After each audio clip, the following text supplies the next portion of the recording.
Au soleil, lumière de Dieu répand sur moi. Voilà. Que Dieu vous bénisse. Les rayons de ton Des questions? Des commandes? Je prends d'abord les questions et puis, comme vous ne direz pas ici, là, après je vais évacuer ce qu'il y a à dire. Il faut qu'on dise aujourd'hui. Ok, il n'y a pas de problème. Avez-vous des questions? Si vous avez des questions, vous parlez. Si vous n'avez pas de questions, je vous donne 2 ou 3 trucs. Prenez d'abord une feuille de notice ici.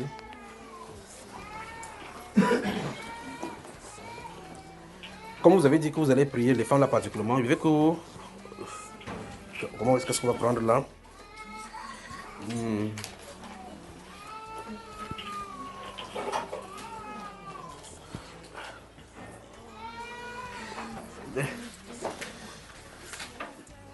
Notez la date d'aujourd'hui. Je veux que vous écrivez la date d'aujourd'hui. Je vais donner ces 2 prophéties ici concernant. Comme ça, vous notez, vous suivez cela.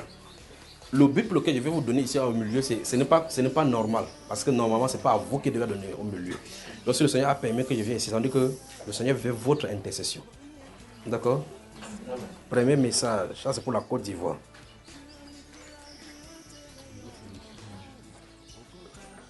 Cela me demande comme si je fréquentais que je sais. Tu crois que tu pars au champ seul? Oui, mais blanc avec la blessure là-dessus, c'est le frère, comment il s'appelle? Le frère là qui m'a trompé aujourd'hui que je vais faire la maçonnerie avec lui. Si j'allais faire la maçonnerie, on lui laisser lire ma Bible. Si j'allais faire la maçonnerie, vous savez, chacun a sa place. C'est quand vous voyez un maçon, faire quelque chose toute la journée, vous croyez que c'est facile. C'est quand vous prenez l'appel 2 fois, vous faites 2 fois, après vous dites, il m'avait fait telle chose. Parce que vous en avez fui le travail. Et donc, le frère, il m'a trompé. Je vous regarde ma Bible, vous voyez les choses, comment vous appelez cela? Les ampoules, ok, les ampoules. Ouais. Il m'a fait attacher le fer aujourd'hui, les ampoules, ça m'a piqué partout le sang sur moi. Ça va passer. Donc tu veux me demander quelle est la date d'aujourd'hui, je fais quand même. Alors, donc nous sommes le 5 août d'aujourd'hui, c'est ça, non? Donc notez, ça c'est pour la Côte d'Ivoire. Je vais prendre seulement 2 parmi toutes ces choses que j'écris ici, là. Alors le but, si vous écoutez ça, c'est bon, ça veut dire que vous devrez prier. Gardez-vous à l'esprit de prier pour le Cameroun à cause de cette réunion, ce qui en est d'arriver, d'accord? Il y a les évêques catholiques qui doivent être impliqués dans cette réconciliation. Il y a une réunion qui se prépare. C'est devant nous, mais ça va se préparer. On va tenir cette réunion-ci pour pouvoir parler de cette discussion du nord ou du sud-ouest. Et puis après ça, vous vous souvenez, un temps est la moitié d'un. Après ça, si tu es responsable de ce que tu as entendu. J'ai dit,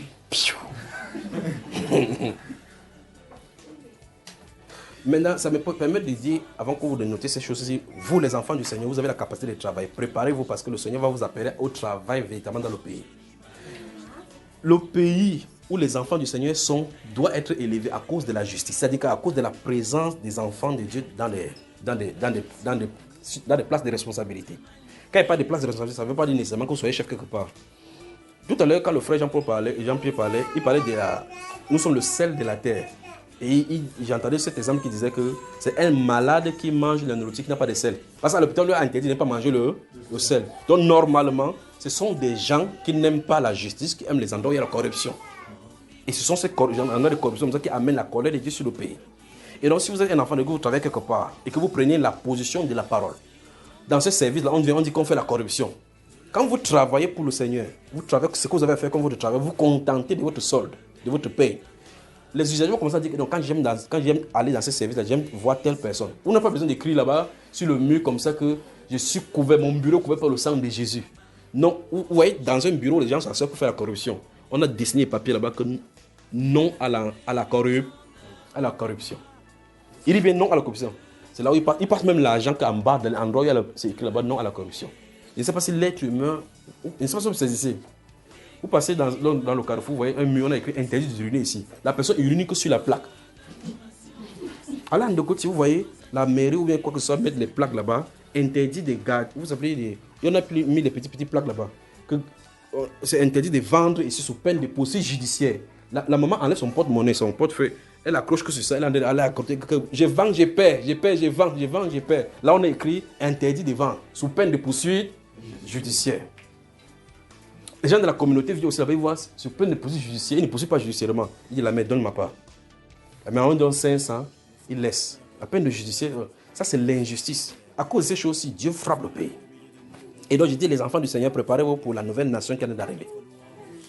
Quand il dit préparez-vous, ça ne veut pas dire qu'au nom de Jésus, je Seigneur, mais prépare, c'est pas ça. Ça, c'est un volet. Et notre volet, ce sera d'agir. Ça se passe que là où vous vous trouvez, vous faites ce qui doit être fait. Vous me suivez, n'est-ce pas? De telle enseigne que quand on voit, si vous êtes dans un service, dans un travail, que ce soit dans n'importe quel travail, que ce soit service public ou privé, quand on voit que vous en avez des travails avec abnégation, avec détermination, avec justice, avec droiture, en fait, vous faites ce que vous devrez faire. Au point où quelqu'un vient pour vous corrompre, vous dites que si vous voulez corrompre, vous ne passez pas par moi. Alors quand les gens vont poser des questions, on va dire que dans le bureau, quand ils vont voir d'autres corrupteurs, ils vont dire, c'est sûr qui part dans les églises où on crie trop Alléluia là. Donc c'est un chrétien, il dit oui. Vous voyez qu'en réalité, c'est votre œuvre, votre façon de vous comporter qui va prêcher Christ aux gens.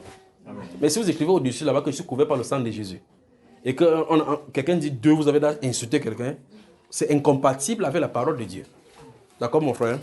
Donc, l'heure est arrivée où, au-delà de la parole physique qui est écrite, il faut que nous soyons des paroles vivantes pour le témoignage. Amen.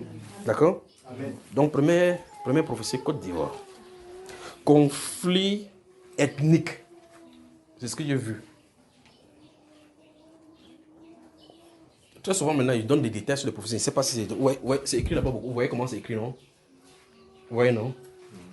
Je ne sais pas s'il doit donner tous ces détails, ce qui est écrit ici. Mais il va donner de façon sommaire. Parce que ce qui est en train d'arriver là-bas, je crois que c'est mieux qu'il donne conseil, il ne donne pas les détails. J'ai vu dans... Quand il parle de conflit ethnique, ça se pose que c'est un peuple avec un autre peuple, du même pays. Un peu comme au Cameroun, il y a le problème, c'est le tribalisme. Et vous voyez comment il avait été dit, si on ne fait pas ça, ceci va conduire au génocide. Donc ça doit monter au fur et à mesure. Bon, pour le Cameroun, j'ai dit que je n'en parle pas. Donc, on revient en Côte d'Ivoire. Donc, ce qui va arriver au Cameroun, ça arrive, je n'en parlerai. Vous n'entendrez plus parler de la prophétie concernant le Cameroun. Même s'il y a n'importe quoi qui se passe, n'importe quoi qui se passe. Je pourrais parler à ses frères, c'est 2 à 2, mais sans rien dire. Alors maintenant, en Côte d'Ivoire, j'ai vu un groupe. La personne, suivait l'enfant qui a fait le bruit là dehors. Les groupes que j'ai vus, ce sont des... J'étais positionné avec des personnes. Et puis j'ai vu un groupe passer au devant de nous. Ils étaient au nombre à peu près 15. Mais la façon dont ils s'habillaient, le but pour lequel le Saint-Esprit a monté ce groupe-ci, c'est pour dire, ces genres de groupes ne se trouvent pas seulement en Côte d'Ivoire. C'est-à-dire que si on veut les identifier, ils ne se trouvent pas seulement dans la Côte d'Ivoire, parce qu'ils se trouvent presque dans 3 ou 4 pays de l'Afrique de l'Ouest. La façon dont ils sont habillés. Ils parlent un style de patois, et ce style de patois-ci ne se retrouve pas seulement dans le pays appelé la Côte d'Ivoire. Je les entendais parler de leur langue là, et le Saint-Esprit dit que cette langue-ci se trouve dans au moins 3 pays différents dans l'Afrique de l'Ouest. Donc, ce n'est pas un peuple typique de Côte d'Ivoire seulement. Donc, un peu comme par exemple ici au Cameroun, les gens qui sont, l'enfant parle quelque part, et en Guinée équatoriale et au Gabon, vous comprenez, n'est-ce pas? Donc, cette population-ci se trouve dispersée dans la sous-région. Et puis là, ils sont là, d'autres avaient des grenades, d'autres, ils étaient armés à armes blanches, donc ils avaient le couteau et autres. Ils nous ont traversés, nous sommes là physiquement. Ils ont traversé, donc ils n'avaient pas de problème avec nous. Ils cherchaient autre ethnie. Et puis lorsqu'ils m'ont positionné, ils ont traversé en groupe, au moins 15. Mais c'était des éclaireurs. Donc j'ai fait l'effort de parler doucement, vous comprenez, n'est-ce pas? C'était des éclaireurs, donc ils passaient comme ça, en groupe, en cherchant. Ils nous ont vus, évidemment. Ce n'est pas nous les concernés. Donc quand ils regardaient dans la vision, ce n'est pas nous qui ciblaient, ils cherchaient quelqu'un. Et puis quand ils sont allés dans cette direction-ci, cherchant les personnes qui sont censées combattre, ils avaient des grenades, les gaz lacrymogènes, le merchant, ils étaient prêts à en découdre, mais ils parlaient en leur partage. J'étais étonné dans cette vision, je dis, mais qu'est-ce que ceux-ci cherchent? Et puis subitement, je vois un autre groupe ici, encore plus nombreux alors, plus nombreux. Là, particulièrement, ce qui m'a marqué, c'est que c'était comme si ceux-ci avaient travaux avec... Maintenant, regardez-vous à l'esprit ceci. Ils étaient comme s'ils étaient liés à l'église, maintenant, entre guillemets. Donc, parce qu'ils parlaient comme s'ils sortaient de culte, ils parlaient de Dieu, Et subitement, les gens-ci qui étaient des éclaireurs, cette population-ci a fondu sur eux. Ce qui m'a choqué dans cette vision-là, c'est... Au milieu de cette foule-ci que ceux-ci allaient combattre, il y avait des vieillards et autres. Ils ne veulent pas savoir si tu es vieillard ou quoi que ce soit. Ils coupaient vieillards, enfants, femmes enceintes. Ils passaient au tabac et au fil de l'épée. Ça, c'est en Côte d'Ivoire. Et quand j'ai vu ça maintenant, quand il était d'observer la scène, nous sommes là, nous sommes positionnés ici. Et ça s'est passé de ce côté à gauche. Je ne sais pas si là, ils nous voyaient ou bien on était physique ou spirituel. Et puis le Saint-Esprit, quand ça a commencé à se passer comme ça sur la personne de vieillard, quand j'ai remarqué qu'il y avait des vieillards parmi. Mais ceux-ci, ils semblaient ne pas se défendre. Ils semblaient être comme impuissants vis-à-vis de ces peuples-ci. Et puis le Saint-Esprit dit, ainsi ajoute-t-il malédiction sur les malédictions. Ça, c'est la Côte d'Ivoire. Donc, il faut qu'on prie contre les conflits, un conflit qui va naître en Côte d'Ivoire, cette fois-ci, pour ajouter à la politique qui se trouve déjà. Conflit ethnique. C'est ce que l'Esprit dit. L'Esprit dit, il y a un conflit ethnique qui va naître en Côte d'Ivoire entre la population. Vous avez suivi, n'est-ce pas? Donc, ces peuples-ci, je ne sais pas ce qu'ils sont, parce qu'ils ont un style de pain, ils portent, et puis les hommes particulièrement avec le pain, et puis le pain quittait leur côté droit en passant sur le côté gauche de l'épaule. Et ils attachaient ça seulement. Donc, ils n'étaient pas habillés conventionnellement comme on s'habille, chemise, pantalon là. Ils étaient habillés. Le but pour lequel on montre ces peuples, c'est qu'on voit que c'est un peuple traditionnel.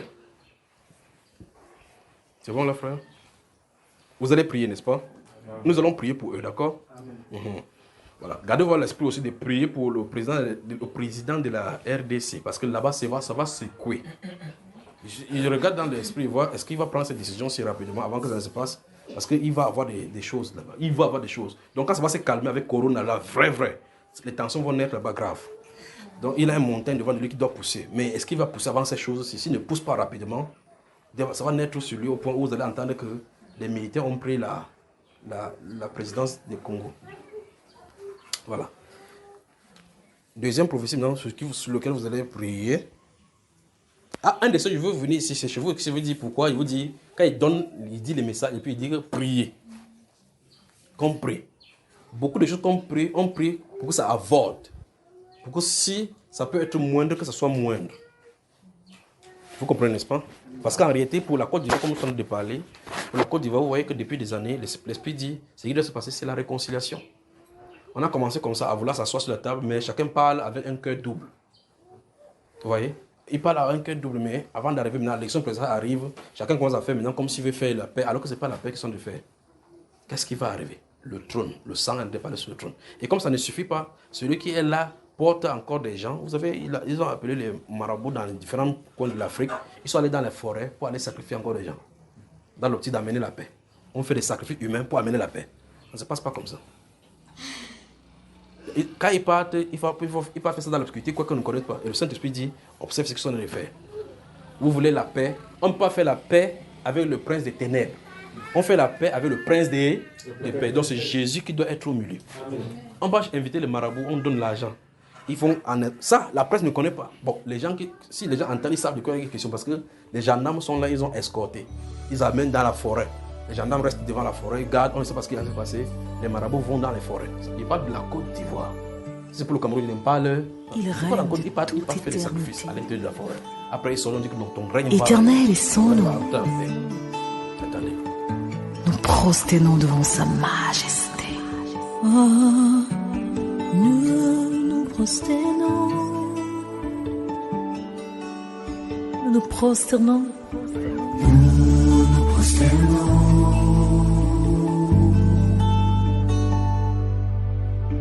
Nous nous prosternons.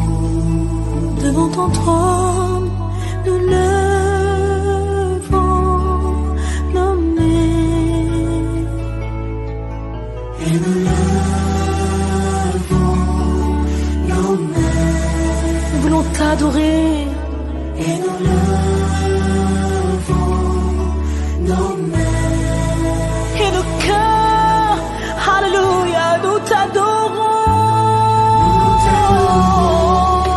Seigneur de nos vies, nous t'adorons. Seigneur de nos vies, nous t'adorons. Seigneur de nos vies, nous t'adorons. Seigneur de nos vies.